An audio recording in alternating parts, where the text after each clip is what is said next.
perlihatkan di sini adalah batik-batik yang boleh dikatakan sebagian besar itu motif-motif klasik, motif-motif yang asalnya dari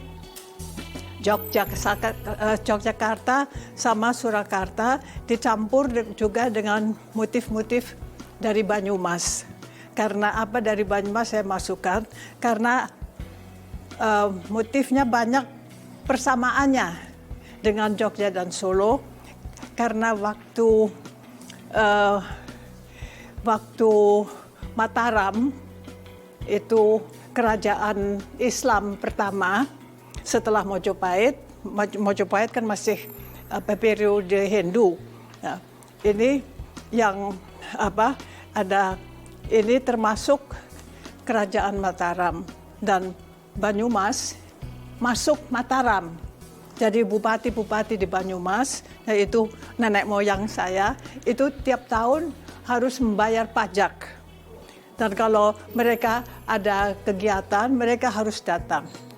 Karena ini rajanya mereka. Jadi, dan juga ada perkawinan antara Banyumas, Bupati Banyumas dengan bupati-bupati atau anak-anak Sunan dari Mataram. Maka dari itu batik Banyumas banyak pola-polanya, banyak yang sama. Biarpun Banyumas juga mempunyai pola-polanya sendiri yang nanti saya akan perlihatkan. Mengapa saya begitu banyak tahu? Karena orang tua saya senang sekali dengan batik. Ayah saya pun sering memakai batik.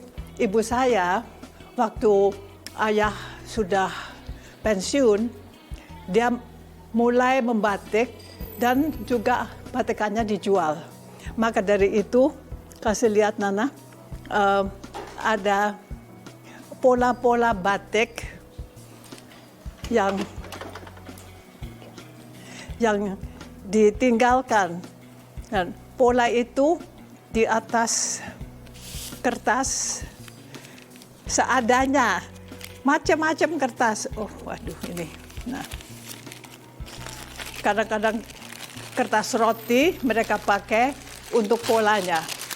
Dan saya masih ingat ayah saya membantu ibu saya untuk menggambar ini, pola ini pada susah biar aja. Pada mori yang putih dengan pensil. Jadi mereka mempunyai kaca yang besar. Di bawah kaca itu ditaruh lampu. Kemudian ini diletakkan di atas kaca. Lalu mori putih diletakkan di atas ini. Jadi gambarnya kelihatan. Jadi seluruh 2,5 meter dari kain panjang itu diberi lukisan dengan pensil dulu sebelum dibatik. Yang susah-susah ya. Kalau yang seperti ini mungkin ini lebih mudah. Ini buatan saya. That's my first effort and last effort. First and last effort to make batik. Ya, setelah itu saya masih bikin satu lagi, tetapi itu saya jual. Ini saya pakai sendiri. Saya jual karena perlu. Tahun berapa? Bikinnya tahun berapa? Motifnya? Tahun berapa? Oh, tahunnya. Tahun 50-an. Nah, ya ini sudah nggak pakai lagi. Oh, ya. Boleh angkat. Sedikit mengenai motif-motif yang klasik. Itu ada beberapa klasifikasi. Yang ada parang yang paling terkenal adalah parang rusak. Dan ini yang besar, ini biasanya dipakai oleh raja, keluarga raja, dan paling besar, paling tinggi pangkatnya. Dan jadi ada klasifikasi parang rusak. Kalau namanya parang, karena di sini ada seperti seperti segi empat ya, seperti vibert ini. Itu yang namanya melinjon. Tahu nggak melinjo ya? Ini dari melinjon. Nah, parang itu selalu mempunyai melinjon. Jadi Kenapa dibilang rusak? Kenapa parang rusak? Kenapa parang rusak?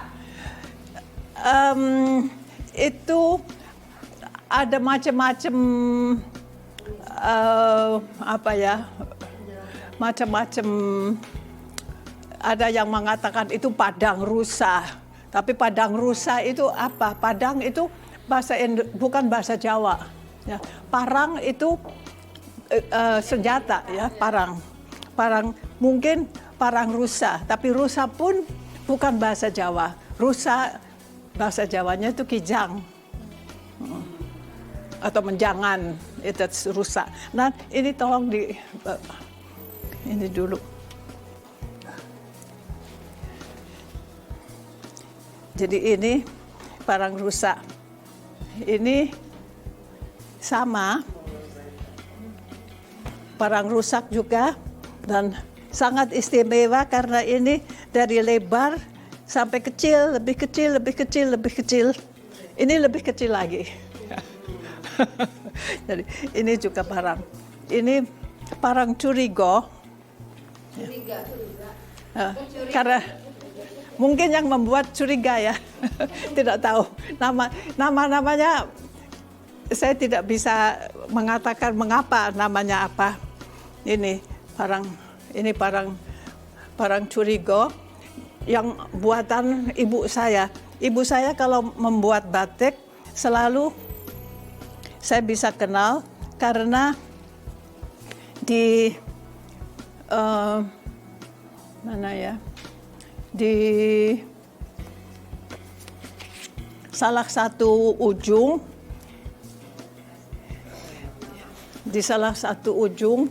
dia jahit ya, dijahit di sulam SG Satinah Ganda Subrata. Jadi namanya beliau atau Sudirman Ganda Subrata, saya juga tidak tahu ya. Pokoknya SG. Nah, ini parang yang agak khusus. Nama keluarga saya, keluarga Ganda Subrata. Dan ini adalah parang Ganda Subrata yang di kakek saya yang dulu waktu hidup itu bupati di Banyumas menyuruh membuat ini, dan kombinasi dari dua motif. Motif ini, kalau motif ini saja namanya madu bronto, madu branta. Oh, mana ada? Coba ya, ini. Ini adalah motif ini. Nah, motif ini adalah parang ganda suli. Ganda suli itu bunga yang putih dan wangi. Ada, ya. Saya mempunyai, tetapi tidak berbunga. Ada tanamannya di belakang. Jadi ini kita anggap sebagai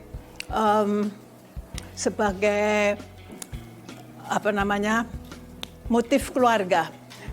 Kalau ada pengantin, kadang-kadang, ayo pakai ini dong, pakai parang Ganda Subrata. Dan ini masih bisa dipesan, karena di Banyumas ada perusahaan yang bisa membuat ini. Dan yang lucunya, kalau ibu saya atau ayah saya juga suka desain batik, itu kan hanya di batik saja. Kemudian dicelupkan di suatu perusahaan yang di Kota Banyumas. Sewaktu dicelup, dia ada yang dia suka motif itu, kemudian dia buatkan capnya dan mereproduksi dengan cap macam-macam. Ayah dan ibu saya kadang-kadang, aduh mereka nyontek lagi. Ya, biar aja nggak apa-apa katanya. Jadi ini dia sontek, dan satu ketika saya ke Banyumas, lalu mau lihat apakah masih ada itu capnya. Kelihatan masih ada. Jadi kemudian saya bisa pesan untuk saudara-saudara saya. Nah, ini parang yang lain, ini namanya parang kusumo. Ini untuk anak-anak, kalau nanti saya sudah tidak ada, mau tahu namanya apa, yang saya tahu namanya saya taruh di sini. Jadi ini parang kusumo. Kusumo itu bunga ya. Ya, ini parang kusumo. Ini parang lain lagi.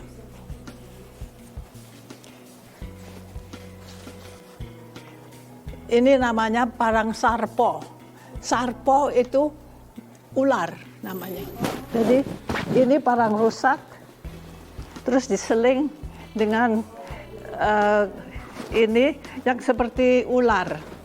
Dan sarpo itu kawi ya, kawinya ular. Jadi ini yang parang sarpo. Ya. Ini tidak mempunyai apa tadi yang saya katakan, tidak mempunyai melinjon. Ini namanya, jadi ini lereng, garis miring tapi lereng. Ini namanya udan liris. Udan liris itu hujan rintik-rintik. Ya. Dan kalau dilihat ini garis-garis miring, tapi bermacam-macam motif di sini. Nah, kalau melihat motif ini, nggak ada lagi keduanya. Ini barangkali masih sudah ada satu lagi, tapi ya ini hujan rintik-rintik. Tapi udan liris itu juga satu lagu gamelan yang namanya udan liris. Jadi ini sebetulnya ngambil dari lagu gamelan. Dan suaranya itu seperti hujan rintik-rintik.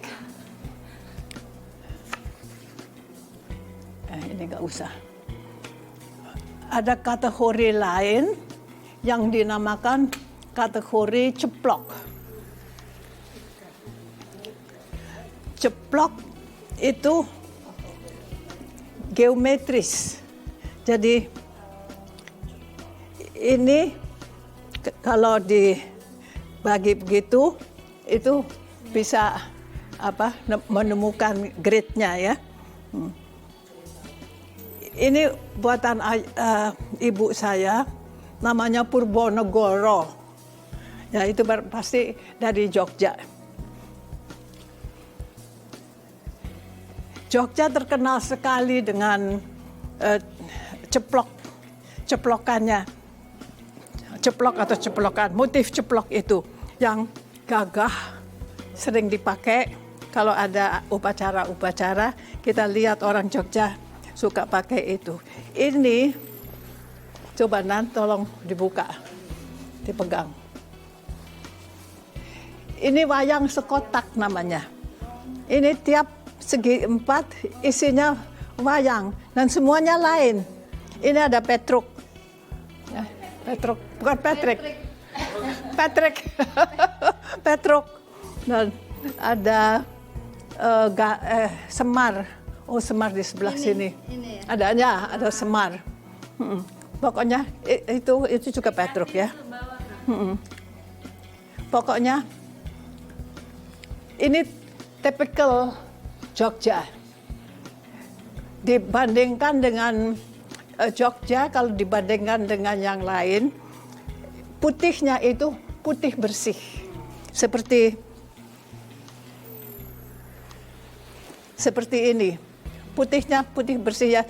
Sebetulnya nggak putih bersih banget ya, tetapi putih. Kalau Solo itu agak coklat muda. Kalau Banyumas agak kuning. Nah, ada bedanya. Ini Banyumas agak lebih kuning. Ini juga namanya ceplok.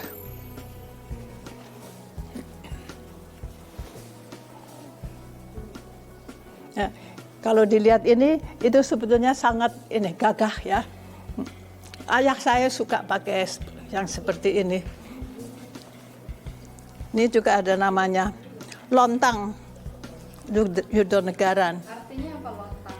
Nggak tahu, sorry. Tapi Eyang kalau batik kasih nama gitu. Iya, kalau di Jogja Solo, tiap batik klasik ya itu mempunyai nama. Mereka namakan sendiri, nggak tahu kenapa. Kadang-kadang nggak tahu kenapa namanya begitu. Saya juga nggak tahu. Ini typical, ini Jogja juga. Lihat, putihnya lain ya. Ini putihnya Banyumas, agak kuning. Ini putihnya Jogja. Kalau yang Solo? Ini juga motif yang geometris, tetapi motif ini sudah paling tua. Ini kawung. Ini kawung, dan kalau lihat di relief Borobudur banyak memakai motif yang seperti ini. Hanya kita tidak bisa tahu apakah itu dulu batik ataukah itu tenunan. Karena sebetulnya batik kayaknya di zaman Buddha itu belum terlalu belum terlalu berkembang. Berkembangnya itu waktu Mataram, kerajaan Mataram abad ke-16. Apa lagi ya? Nah, motif geometris itu kita lihat juga di sini.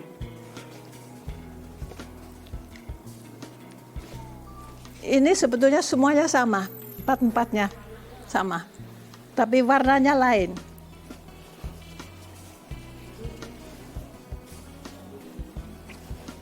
Geometris benar, ini bunder, ini bunder, dan ini ada seperti ini. Makanya ini dinamakan cakar ayam. Tetapi sebetulnya nama bagusnya itu jelamprang. Ini yang patola, bukan? Ini meniru patola. Jadi karena patola, jadi tenunan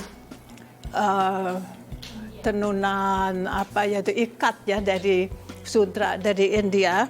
Dulu banyak dipakai untuk diimportir ke sini, dan itu dipakai untuk pakaian raja-raja, untuk pakaian penari, untuk selendang penari-penari. Tapi waktu tidak masuk lagi, lalu orang membuat lagi motif yang sama dengan batik. Nah, batik ini jelamprang itu sudah tua sekali. Ini bagus sekali.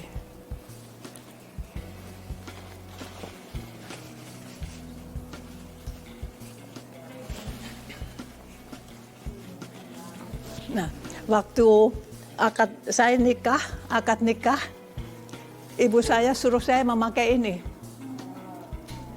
Karena dia ingin saya memakai jelamprang. Kenapa? Artinya apa?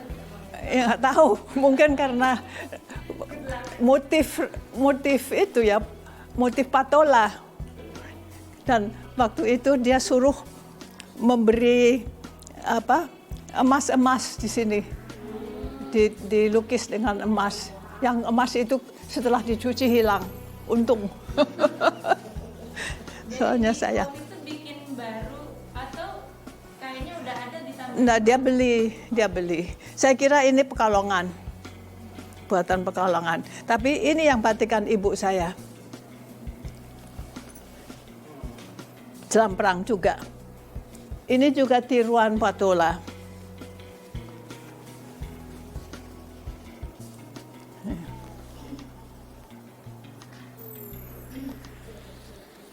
Dan bayangin, membosankan sekali kan untuk membatik ini, tapi dikerjakan. Geometris sekali ya, kan sekarang lebih bunga-bunga. Ya. Bunga-bunga negara. Kemudian, apa lagi ya? Jadi tadi saya sudah, ya, ini namakan nitik, apa? Yang tadi ceplok, lereng, parang, ini namanya nitik. Semen dari kata semi, semi artinya tumbuh. Jadi ada tumbuh-tumbuhan, selalu ada tumbuh-tumbuhannya di semen itu.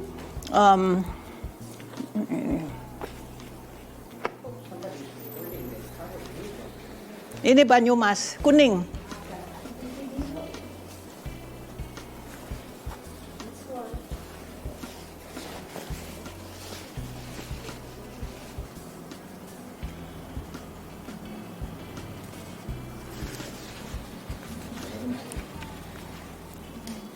Barangkali kalian tanya, kenapa ada sambungan? Karena saya terlalu tinggi. Harus ada nah. Ini semen, tetapi ada motif-motif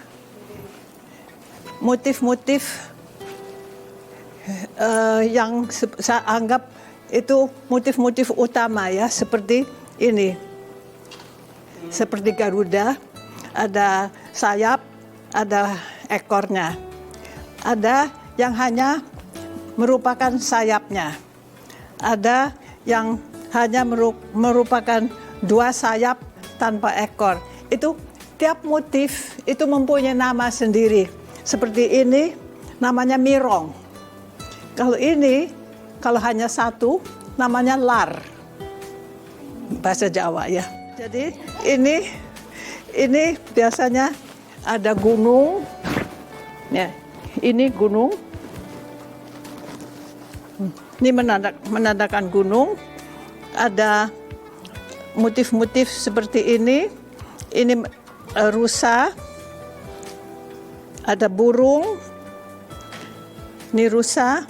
Dan ada apa namanya, pavilion ya, apa pavilion itu? Rumah kecil. Rumah kecil atau rumah, kadang-kadang juga rumah. Dan semuanya.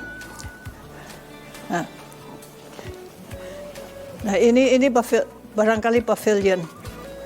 Lalu motif-motif utama itu bagian yang kosong-kosong diisi dengan pepohonan, dengan sulur-sulur, dengan daun, dengan bunga. Tapi kalau dilihat ini burung, tapi sangat distilasi ya, stylized. Nah ini burung.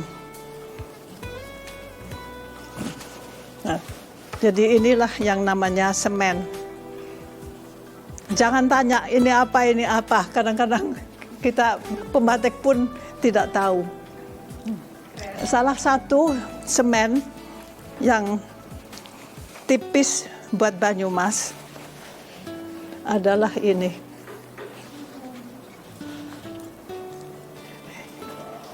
Ini namanya jahe serimpang.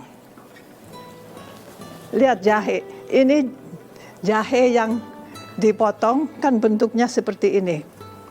Jadi ini sebetulnya untuk pengisi-pengisi. Terus ini burung betet yang ada di pohon saya di depan.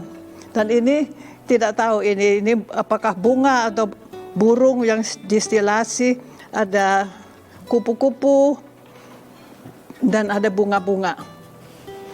Yang bulatnya apa, Mam? Yang bulat.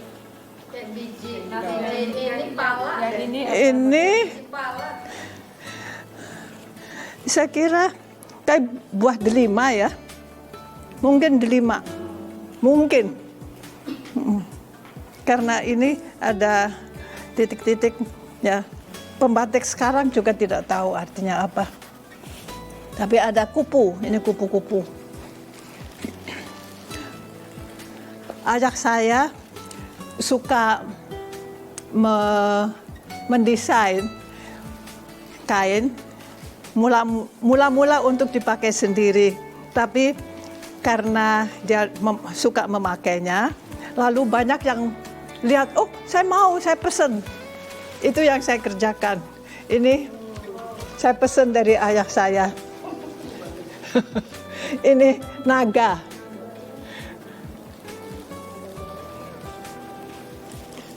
Garis-garis ini pengisi latarnya itu namanya apa ya namanya lupa. Ya, tapi ini naga dengan kepala naga. Ini juga kepala naga. Naga yang pakai ya. Kemudian ini kalau tidak salah semen Romo ya.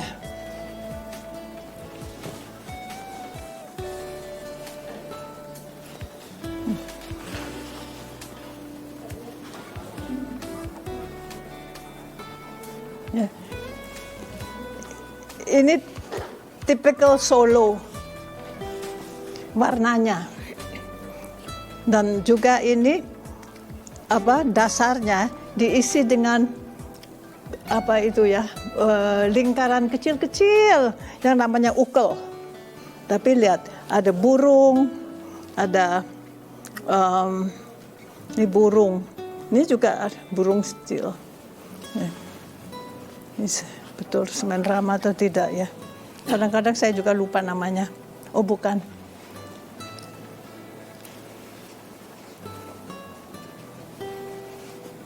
Ini Banyumasan juga. Oh ini yang semen Rama.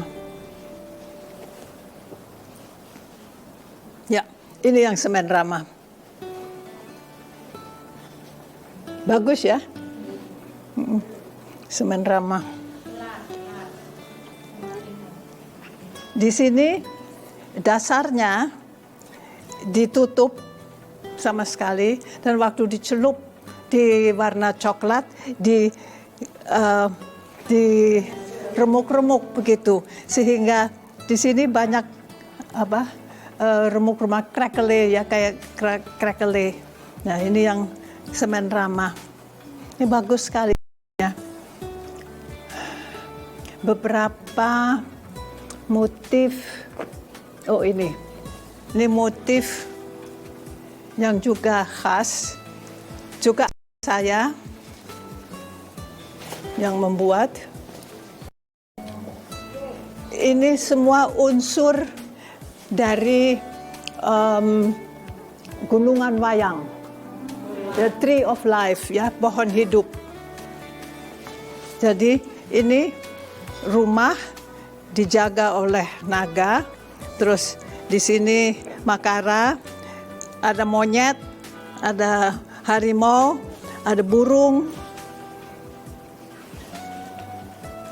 dan ini pohonnya. Ini di sini mulai pohonnya dililit oleh ular.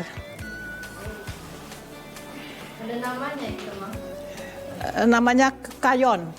Bahasa Jawanya gunungan, bahasa lain itu kayon, kekayon. Onong mana onong? Onangan ada. Boleh. Yang bawa agak jauh. Nah, ayah saya karena sedang nganggur, dia dulu hakim miskin, nggak pernah merasa kaya kita. Nggak ada, zaman dulu nggak ada. Dia mempunyai 2 anak perempuan, dan untuk tiap anak perempuan dia desain batik. Jadi ini desain dari ayah saya untuk saya. Itu dinamakan onengan. Karena apa?